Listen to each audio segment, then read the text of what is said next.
থাইল্যান্ডকে হারিয়ে র্যাঙ্কিংয়ে উন্নতি করতে চায় বাংলাদেশ। এশিয়ান প্রস্তুতি হিসেবে চট্টগ্রামে কোরিয়ান ইপিজেডে ৩ সপ্তাহের ক্যাম্প করেছে বাংলাদেশ। দেশ ছাড়ার আগে কোচ পিটার বাটলার গুরুত্ব দিতে চান প্রতিদ্বন্দ্বিতাপূর্ণ ফুটবল খেলতে।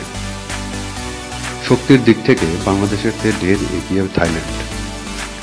ফিফা র্যাঙ্কিংয়ে থাইল্যান্ডের অবস্থান 53 আর বাংলাদেশের অবস্থান 104। তবে বাংলাদেশ দলের ম্যানেজার মাহমুদ আক্তার কিরণ বলেন, থাইল্যান্ডকে হারিয়ে র্যাঙ্কিংয়ে উন্নতি করাই লক্ষ্য।